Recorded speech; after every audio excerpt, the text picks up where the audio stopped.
গত রাত্রে আমাদের বাসায় অ্যাটাক করে আমি তো বাসায় ছিলাম না, আমার মা ছিল বাসায়। আমার মাকে হুমকি ধুমকি দিতেছে যে জিবলা কাটে ফেলবে, তো তোরা যে জামাতের ভোট চাইছ, যা তোদের এত বড় সাহস হয়ে গেছে, এলাকা পুরোটা বিএনপি, তোরা জামাতের ভোট চাইছ, তোরা এত বড় নেতা হয়ে গেছিস, জিবলা কাইটা ফেলাম, পাড়ায় ধরে জিবলা কাইটা ফেলাম, এরকম করে থ্রেট করে কইরা ওরা মরে গেছে। যা আরেকজন লোকের মাধ্যমে আমার বাবাকে ফোন দেওয়া হয়েছে, ফোন দেওয়া আমার বাবাকে ওই মোড়ের মধ্যে ডাকছে। আমার বাবা আবার ওই লোকের যে সাথে কথা চলাফেরা করতো ওই লোকের মাধ্যমে নিয়ে এসছে, আনিয়ে পর আমার বাবাকে বেধর মারছে, ঘুষাইছে। তারপরে মনে করেন লাইট ছিল, টর্চ লাইট দিয়ে আমার আব্বুকে আঘাত করছে। কোন জায়গায় মারছে? এখানে মারছে, মাথায় মারছে, বুকে কয়েকটা ঘুষি মারছে,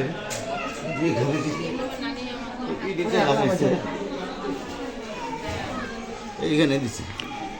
ঠিক আছে। বাবা হয় নাম মোহাম্মদ লিটন সরকার, বাসা হলো যে পাইলট স্কুলের পূর্ব দিকে সরকারপাড়া, ওইখানে আমাদের বাসা। আমরা প্রথম যে যখন নির্বাচন শুরু হয়, নির্বাচনের প্রচারণা, তখন থেকে আমার আব্বু জামাতের প্রচারণায় সামিল হয়। এবং আমাদের বাবলু আঙ্কেল উনি আসিয়া আমার আব্বুর কাছ থেকে ওয়াদা নিয়ে গেছিলো যে আমরা জামাতের সাথে থাকবো। আমরা সেই ওয়াদাবদ্ধ হই এবং একসাথে আমরা ছিলাম। প্লাস আমরা সাথে এলাকার মধ্যে প্রচারণা যখন করি সেই সময় আমাদেরকে অনেক কথা বলে।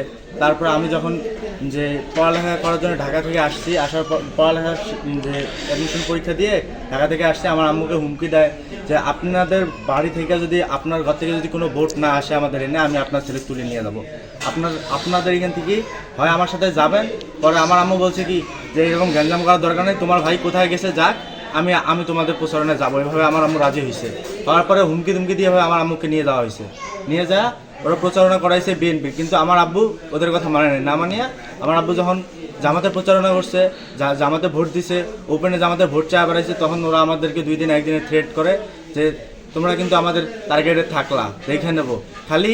তারপরে ছুতা নির্বাচন যখন শেষ হলো তখন 2 দিন 1 দিনে ছুতা খুঁজে কীভাবে বাজানো যায়, প্রথমে পরে আমার চাচা আছে ওই বিএনপি করে, ওর দ্বারা বাজাইছে প্রথমে ছোট করে, ওর দ্বারা একটা ছোট্ট ইস্যু নিয়ে, যে একটা ছোট ভাইয়ের সাথে ধমকাধমকি, ছোট ভাই বড় ভাই ধমকাধমকি হয় না, মানে ওই ছোট 3 বছর একটা ছেলে মানে বেয়াদবি করছে, ওরা আমি একটা ধমক দিছি, আমি কিসের জন্য ওর বাচ্চাকে ধমক দিলাম, আমি ওর বাচ্চাকে ধমক দেওয়া থেকে এসব বলে পরে ওখান থেকে বাজায় তোর বাপ নেতা হয়ে গেছে, জামাত কুটকি দিয়ে ঢোকাই দেবো তোর বাপের, জামাত করি আসে ইয়ে করে। আমরাই সবাই ভ্রুঙ্গামের মধ্যে আমার চেয়ে বড় নেতা আছে, ভ্রুঙ্গামের মধ্যে আমাদের কি আটকাবে, তোর বাপে কইস তো বাড়ি থেকে বেরোতে।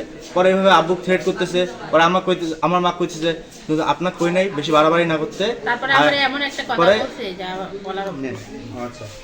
পরে আমার আম্মু বলতেছে যে আপনার কই নাই, বেশি বাড়াবাড়ি করতে, আপনি আপনার যে ছেলেক নিয়ে একবারও ভাবেন না, একবারে গুম করে ফেলাবো হ্যান। যখন আম্মু কইছে তোমাদের এতই পাওয়ার হয়ে গেছে, তোমরা এতই হয়ে গেছো, আপনি খবরদার কোনো কথা বলবেন না, আপনি হলেন ব্যবসায়ী, আপনি হলেন জামাতের হয়ে করছেন, যে ভিতরে জামাত করছেন, উপরে আমাদের কারণে ইয়া করছেন, কিন্তু আপনি হলেন আসল ব্যবসায়ী, আপনি দেহ ব্যবসা করে বেড়ান, আপনি জামাতের সাথে আছেন, জামাত ভালো, জামাতের যে মহিলাগুলো থেকে একটা মহিলা ভালো না, এভাবে উল্টা পাল্টা অনেক কথা বলছে। বলার পরে তারপরে যখন আমার আব্বু আসার পর আমার আব্বুর সাথে আবার বাজাই, তুই নেতা হয়ে গেছিস, তোর বেটা তুই গুম করে ফেলাবো, 2 দিন সময় লাগবে, থানায় একটা কল দেবো, কল দেওয়ার সাথে তোর কাছে তুলে নিয়ে যাবে, চিনিস তুই কোন নেতা হয়েছিস, তুই জানিস আমরা ভ্রমণী কত বড় নেতা। পরে আমি বলছি যে আপনারা যদি এত বড় নেতা হয়ে থাকেন আমার আব্বুকে ধরেন, সমস্যা নাই, আমরা যেভাবে যাওয়া লাগে, আমার বাবাকে যদি আপনি টাচও করেন, যেভাবে আপনাদের যাওয়া লাগে আমরা সেভাবেই যাবো, সমস্যা নেই, এভাবে আমরা বলার পরে প্রথম দিন সমস্যা ওইখানে সলভ হয়ে যায়। পরের দিন ওই আবার পাকাইতেছিল বিএনপির যে আক্রেশটা ছিল, মানে যেটা নিয়ে আসলে ওরা যেটা নিয়ে পাকাইতে চাইছিল, ওরা তো সেটা সফল, যে আমাদের সাথে টুংটাং বাঁচছে। এখন যখন তারা ওইটা সফল হয়েছে তখন তারা কি করছে, যে বিএনপির ওই যেই ক্ষোভটা ছিল ওই ক্ষোভ মহলটাকে নিয়ে তারা এসে আমাদের বাসায় অ্যাটাক করছে। গত রাত্রে আমাদের বাসায় অ্যাটাক করে আমি তো বাসায় ছিলাম না, আমার মা ছিল বাসায়। আমার মাকে হুমকি দিতেছে যে জিবলা কাটে ফেলবে, তো তোরা যে জামাতের ভোট চাইছ, যা তোদের এত বড় সাহস হয়ে গেছে, এলাকা পুরোটা বিএনপি, তোরা জামাতের ভোট চাইছ, তোরা এত বড় নেতা হয়ে গেছিস, জিবলা কাইটা ফেলাম, পাড়ায় ধরে জিবলা কাইটা ফেলাম, এরকম করে থ্রেট করে ওরা মরে গেছে। যা আরেকজন লোকের মাধ্যমে আমার বাবাকে ফোন দেওয়া হয়েছে, ফোন দেওয়া আমার বাবাকে ওই মোড়ের মধ্যে ডাকছে। আমার বাবা আবার ওই লোকের যে সাথে কথা চলাফেরা করতো ওই লোকের মাধ্যমে নিয়ে এসছে, আনিয়ে পরে আমার বাবাকে বেধর মারছে, ঘুষাইছে। তারপরে মনে করেন লাইট ছিল, টর্চ লাইট দিয়ে আমার আব্বুকে আঘাত করছে। পরে আমার আব্বু যখন আমার চিল্লি শুরু করলো বাঁচাও, তখন আমার বাসার মধ্যে আমার চাচারা ছিল, আমার নিজের চাচা, উনি যখন দৌড় দিয়ে গেছে তখন ওরা চলে গেছে। তারপরে রাত্রে আসিয়া যখন আমরা বাসায় গেলাম না ভাইয়া, যে হাসপাতালে আসবো, ওরা হাসপাতালে আসবো যে ওরা কয় রাস্তায় খালি বাইর হইলে এক একটা লাশ ফেলাম আজকে খালি রাস্তায় বাইরে হওয়া দেখা। পরে আমরা রাত 11:30টার সময় বাসা থেকে চুপি চুপি করে বের হয়ে হাসপাতালে আসছি। ওখানে কে কে ছিল? ওইখানে ছিল যে ওই সজিবুর রহমান সজীব, তারপর ওর ভাই সোহাগ, তারপরে ছিল যে আমাদের এলাকায় আরো যে ইয়া করে, যে বিএমপি করে সোহেল ছিল।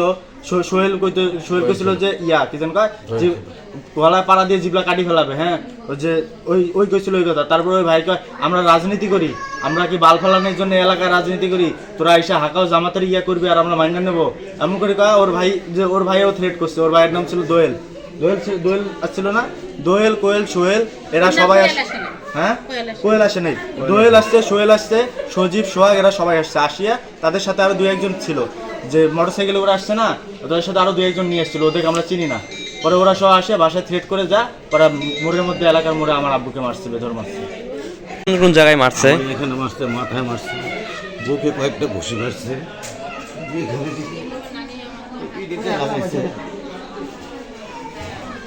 এইখানে দিছে। ঠিক আছে।